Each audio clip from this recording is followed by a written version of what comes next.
Giraffes Can't Dance. Written by Giles Andrea, illustrated by Guy Parker Reese. Gerald was a tall giraffe whose neck was long and slim. But his knees were awfully crooked, and his legs were rather thin. He was very good at standing still and munching shoots off trees.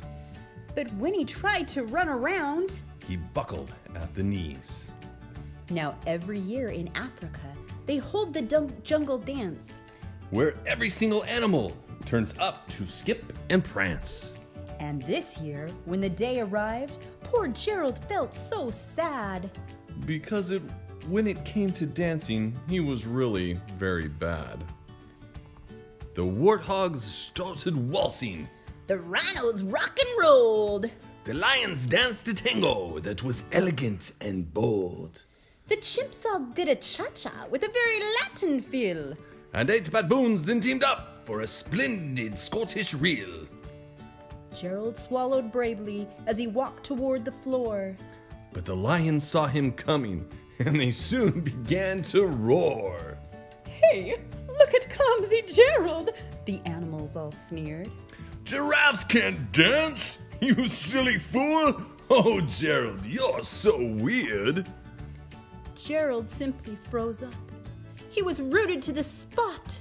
They're right, he thought. I'm useless. Oh, I feel like such a clot. So he crept off from the dance floor and he started walking home. He'd never felt so sad before, so sad and so alone. Then he found a little clearing and he looked up at the sky. The moon can be so beautiful, he whispered with a sigh.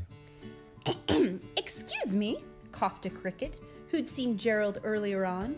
But sometimes when you're different, you just need a different song. Listen to the swaying grass and listen to the trees.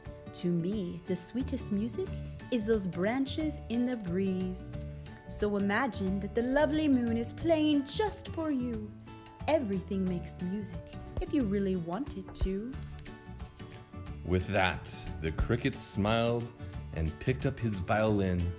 Then Gerald felt his body do the most amazing thing. His hooves had started shuffling, making circles on the ground. His neck was gently swaying and his tail was swishing round.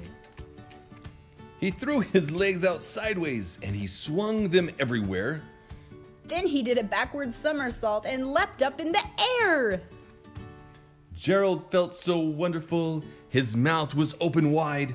I'm dancing! Yes, I'm dancing! I'm dancing! Gerald cried. Then, one by one, each animal who'd been there at the dance Arrived while Gerald boogied on and watched him quite entranced. they shouted, "It's a miracle! We must be in a dream!" Gerald is the best dancer that we've ever seen. How did you learn to dance like that? Please, Gerald, tell us how! But Gerald simply twirled around and finished with a bow. Then he raised his head and looked up at the moon and stars above. We all can dance, he said, when we find music that we love.